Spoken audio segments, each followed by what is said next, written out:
Please be advised that the views and opinions of the host and guests do not reflect those of the station, the management, and its network.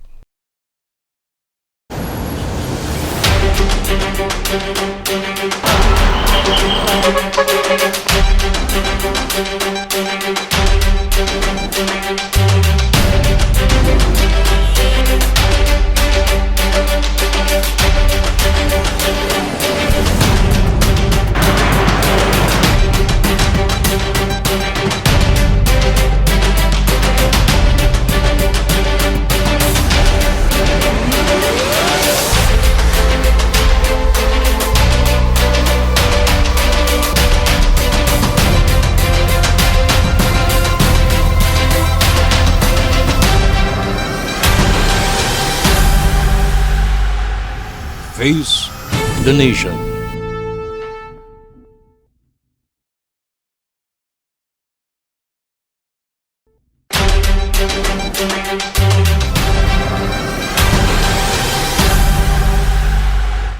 A pleasant day. This is Freddy Abando. Welcome to our program, Face the Nation. And today we are privileged to have with us Governor Dakila Kua, who is the chairman of ULAP and at the same time also heads the Governors League of the Philippines as vice chairman. A pleasant day to you, Governor, and welcome to our program, Face the Nation. Magandang araw po. Magandang araw, Sir Freddy. Naimbag na aldaw, kada tayo amin, kakabsat. It's a pleasure to be here with you today. Well, Governor, looking at the first year of the Marcos administration, how important was it in terms of communication and coordinating projects to ensure that every program and project that is initiated by the national government is well defined in terms of the participation of local government units? Did this provide more speed in the implementation of projects and accomplishing them? Well, yes, this administration of President Marcos um, has really been coordinating closely with ULAP and different leagues that compose ULAP, which is the League of Provinces, Cities, Municipalities, even barangays, and the other leagues as well, the legislative members leagues. So this, I think, is key for us to realize our Ambition 2040 or our Philippine Development Plan. You know, key to the success of realizing our vision will be a whole of nation participation. And we all know that the frontliners of government are the local governments from the barangays, municipalities, cities, and provinces. So we're working closely with national government agencies, trying to localize the different aspects of the Philippine Development Plan. And I think this will be the secret to our success in realizing our vision. Now, if we look at the programs and projects which you and the president have been working on, would you say that uh, the projects that are being planned and implemented are actually catering to the needs of your respective constituents in terms of how local governments can work with the national government and then governors and at the same time mayors and even barangay captains? Yeah, exactly, Sir Freddy. Few weeks back, a few months back, the ULAP, yours truly, submitted a paper to our beloved president, proposing and discussing a possible shift from the usual devolution-centered framework to a more service-oriented framework. This simply discusses how perhaps instead of talking about functions to be devolved from national to local, um, the the ULA proposes that we look at how and what services we would like to deliver to the Filipino people. And in doing that, we can map out the different roles of the different levels of government, from barangay, municipalities, to cities, to provinces, and national government. And we can fix the solution, find the solution instead of finding the blame. We eradicate all the gaps, we eradicate all the duplications and redundancies in our bureaucracy. Instead, we know at which point in the service each level of government is responsible for. That will mean more transparency, accountability, and hopefully more efficient delivery of services to our people. Would you say that this contributes to faster implementation and whatever loopholes that have been experienced in the past is now being addressed by what you are proposing and what you are working with the national government? Yes, Sir Freddy. Yes, exactly. That's the point. No? If we clearly define kung ano ang mga tungkulin ng uh, bawat level of government, bawat tier of government, then it is clear that we can be more prudent with resources. No? Kasi wala tayong duplication and redundancy. So, ito, trabaho talaga to ni Kapitan. Kaya siya talaga gagawa nito kasama ng kanyang mga konseho. Ito, trabaho ng munisipyo, sa mayor at ang sangguniang bayan po ang gagawa niyan. At ito naman ay para sa probinsya. At yung hindi kaya ng probinsya, dyan naman po ang ating national government led by our president to support and lead the way. No? So, uh, I've discussed many examples of this in waste management as well as in disaster preparedness and resilience. In many aspects of governance, we've seen that although the local code has empowered the LGUs quite well for the past 32 years, we also see that it's time to overhaul this piece of legislation and be more focused and efficient and precise in the functions that are to be delivered and the roles of which each LGU or each level of government are to perform. Would you say that you, as a governor, and others who may be mayors, are more empowered in actually working together to ensure that there is no waste of time and resources? Yeah, Sir Freddy, that also entails an important collaborative and supervisory role in each level of government.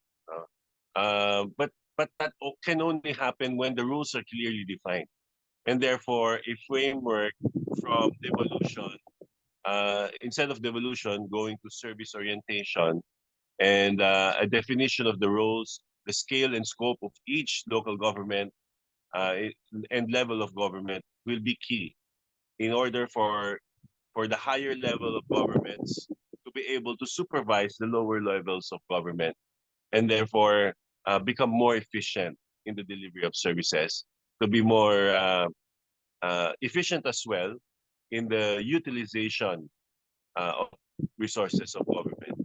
Now, how would this impact on how the president has managed the country through his leadership in terms of what you are mentioning, how local governments are very active in ensuring that, results are happening rather than waste? It, well, Sir Freddy, ako naniniwala po ako that true change, lasting change doesn't happen overnight. No? We can't expect that in 1 year or in 1 month, in a blink of an eye, things are already fixed. Hindi ganun po eh. It's not magic that way. No? So true and real lasting change will have to be done, will have to be planned carefully, will have to garner massive support from stakeholders, will have to be championed by local and national leaders. And once these reforms are in place, we will slowly but surely see true and lasting reforms. I think that's what the president is really focused on. No? It's not quick fixes, although those are important as well.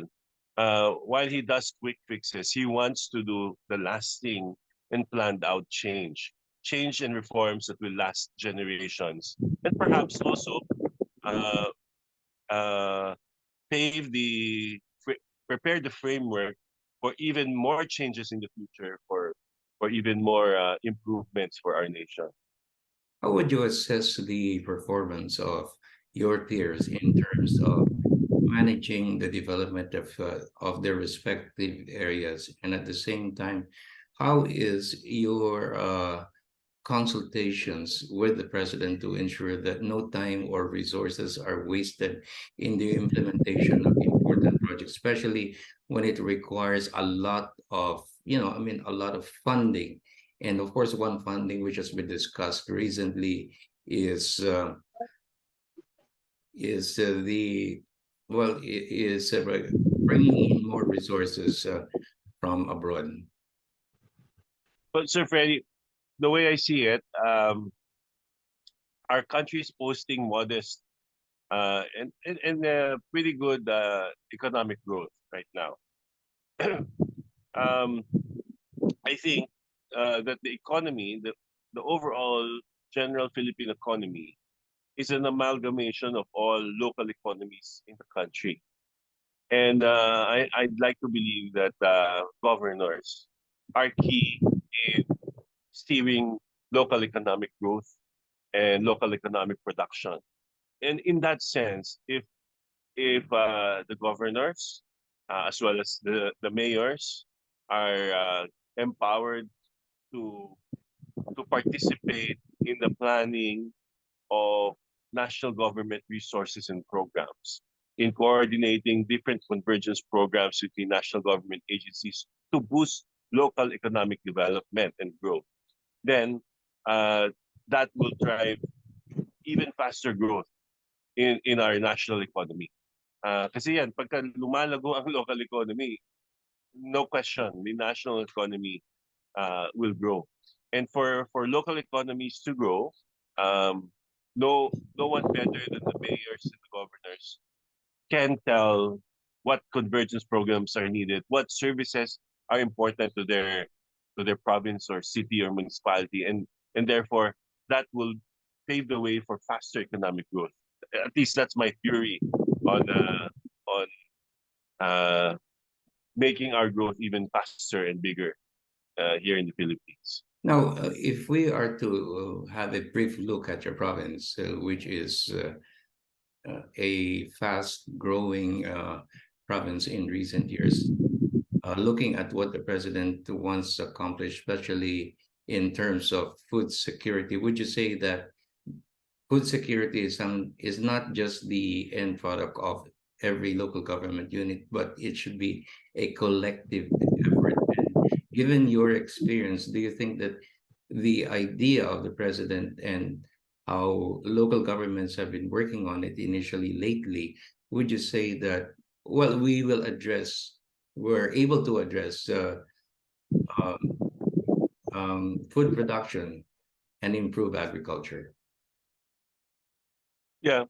Um, Again, the overall food security of the nation depends also on the uh, uh, combination of all the food security of all provinces in the nation. No? So um, during uh, previous administrations, governors were recognized as food czars of their provinces, and therefore the governors were given leeway to develop programs for agriculture. And I think that's still the thrust of this administration. And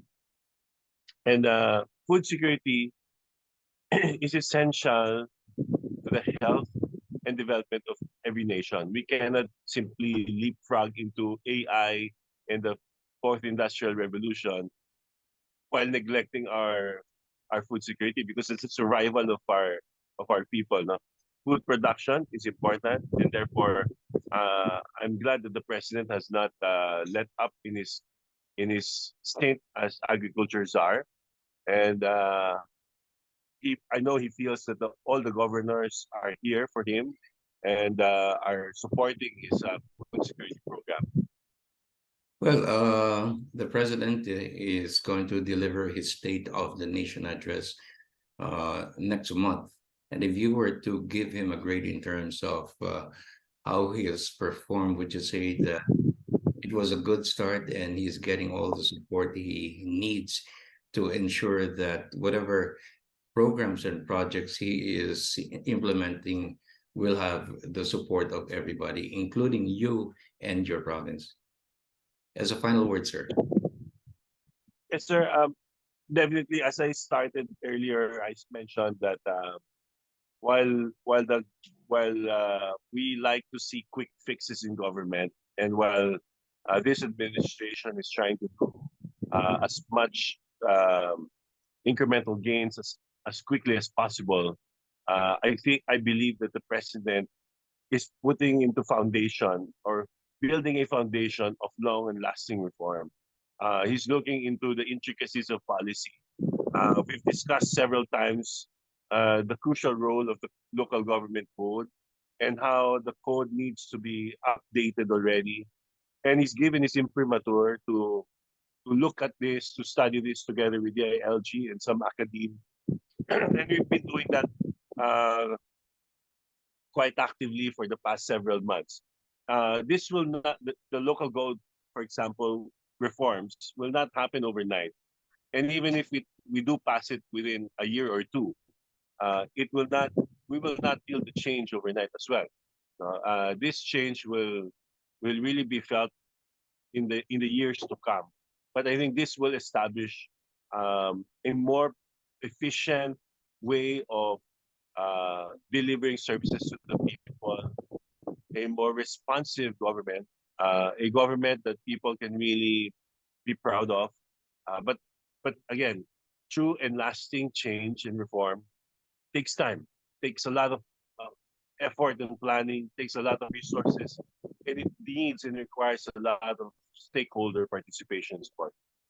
Well, thank you very much, Governor Dakila Kua of Quirino, for sharing with us your views on the performance of President Ferdinand Marcos Jr. and how local government officials, from governor to mayors and even barangay leaders, can be partners in this whole process of changing the landscape of the country, ensuring that we all work together for one common agenda, which is the best of times for the Philippines. So, Governor, thank you for joining us here on Face the Nation, and God bless. Thank you.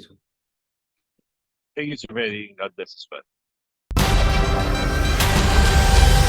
Face the Nation.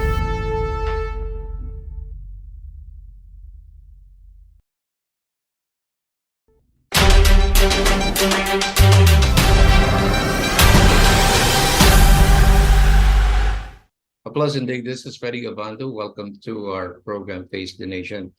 Today, we are privileged to have with us the chairperson of the House Committee on Education, Congressman Roman Romulo. I've known him since he first started as a congressman for his first term of how many years was that? But you would say that I mean, Roman Romulo is a real champion of education. A pleasant day to you, sir, and welcome to our program, Face the Nation. Yes, good day, Sir Freddy, and to all your listeners, viewers. A pleasant day to one and all. How would you look at the current situation of agriculture, looking at commitments being made in the past which failed? But here we are with a new president and, of course, a new vice president. And how would you rate or look at the current situation of education inherited by President Ferdinand Bongbong Marcos Jr., and of course, Education Secretary, the Vice President uh, of the Philippines? Yes. First of all, Sir Freddy, I think it is really with enthusiasm that we welcome the statements, especially of President BBM, and of course the moves being done now by the Vice President. First, with President Marcos, even before his first SONA and during his SONA, he discussed education. And he did not only discuss education in a general sense, but he went into details, showing not only that he's interested in reforming the education system, but he knows where the problem lies. If you recall, Sir Freddy, even before his SONA and during his SONA, in fact, he mentioned about improvements in our science and technology. I think this is where one of the things that we must really focus on. And when you have the president uh, really specifically mentioning these things, you know that things will move. Secondly, even in his first SONA, he mentioned about one of the advantages that we Filipinos have, and that is our facility with the English language. That has proven to be one of our advantages, and he mentioned that specifically. And because of this, there have been moves to take a look at how this is being done. If you recall also during his SONA, he mentioned reforms that must be done with our the whole education system itself, referring to the K to 12. And this is now being done because when you have the president himself not only talking in general about education, but being specific about the issues, and one will know that he's familiar with the problems facing our education system. I think things will work. Secondly, now, when you have the vice president leading the department itself and the vice president showing political will, I think we have nowhere else to go but up. But again, Sir Freddy, let's put everything in the proper context. When we had this new administration, there was a new system that had been implemented already, and this was the K to 12 program. If you recall, in 2012 or 2013, when this was passed, the K to 12 law, we were the commitment by the executive department then was we will have graduates from K to 12 who are job ready or college ready. But we know reality, Sir Freddy. We've graduated K to 12 under the K to 12 program. We've heard industry tell us that hindi pa handa.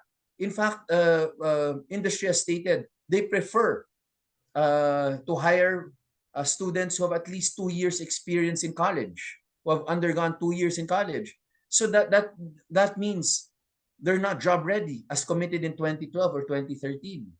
Second, college ready. Until now, we still have bridging programs that we do. So how can we say that they are college ready? I guess these are the realities that were faced immediately by the new administration. And I'm glad to report to everybody one of the first moves done by the vice president as head of the college of the Department of Education was a review of K to 10. And what did they do under this review in K to 10? They now have a proposal for everyone to comment, everyone to say his or her piece. But for me, this is so important because if you take a look, especially at the reforms done from grades 1 to 3, these are very important. We've always said, Sir Freddy, even before, even in the last Congress, we are burdening our students with too many competencies, too many subjects. Undersecretary Briones, she limited it from 15,000 competencies, she went down to 5,000 plus. But the Vice President, the Secretary of Education now has a proposal.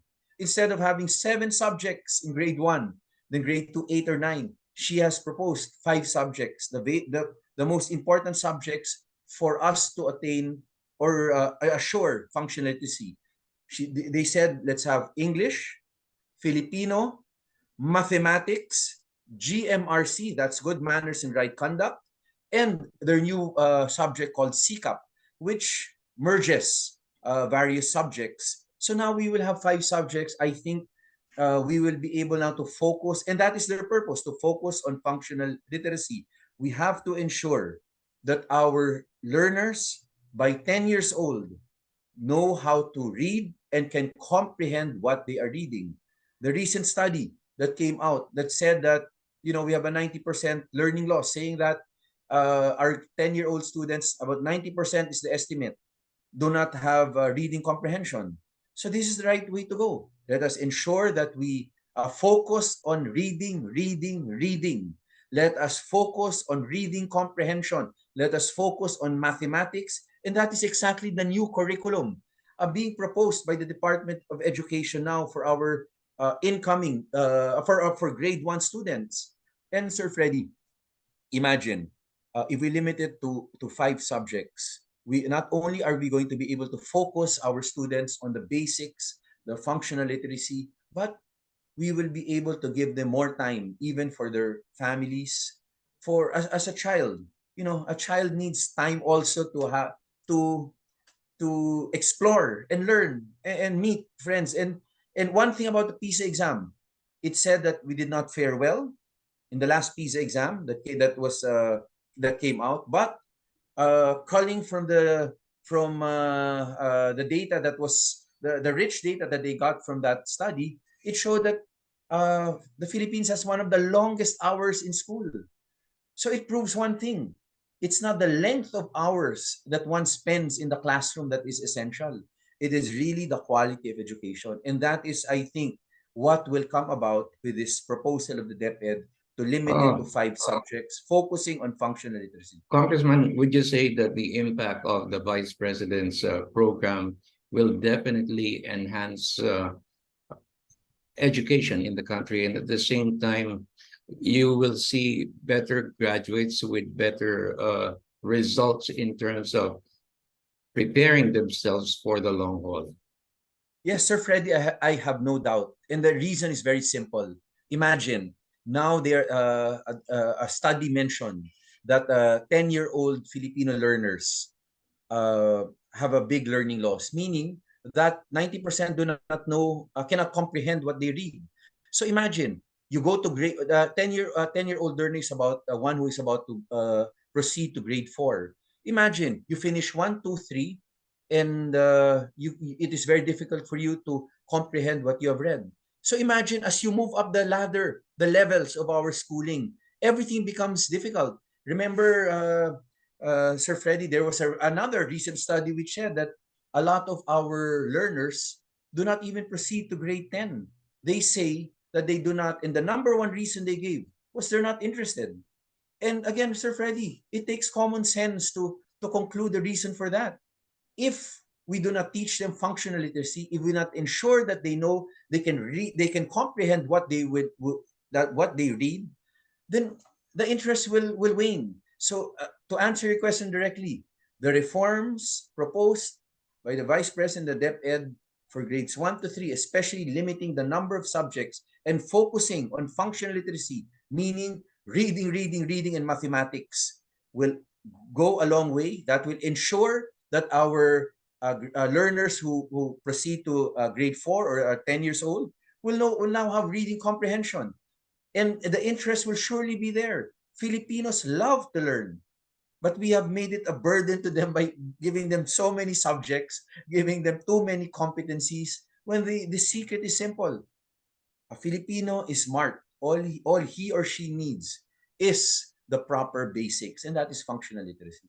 Sa tingin mo ba, Congressman, makikita natin na yung ating mga kabataan na nag-graduate sa elementary ay talagang yung results ng programa ng Vice President ay talagang bibigyan liwanag sa mga concerns na hindi nabigyan ng pansin noon kung sakali man nagkulang ang dating administrasyon, and you're trying to connect now what are the concerns which should be given top priority to ensure that we produce better students who will graduate and look at the greater picture for our country.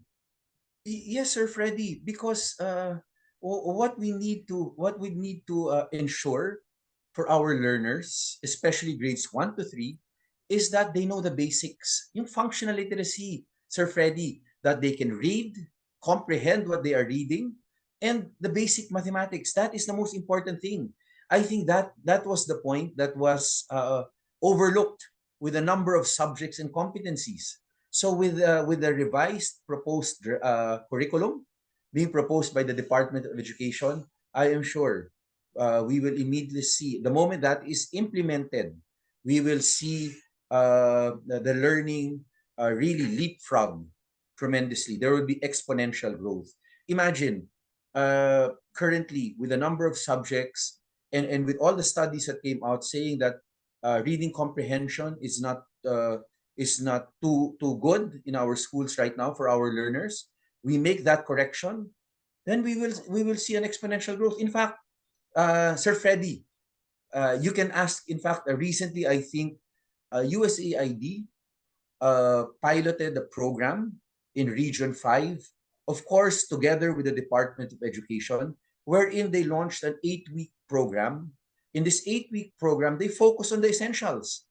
Reading, I think mathematics, and the report that they so far have been telling us leaps and bounds the improvement on our learners. That is why, in fact, my comment there when I found out about when I was briefed about this is that we should not limit this to certain levels. We should introduce this program from grades 1 to grade 12. Let us let us focus on functional literacy. Ang Pilipino, Sir Freddy, matalino talaga eh.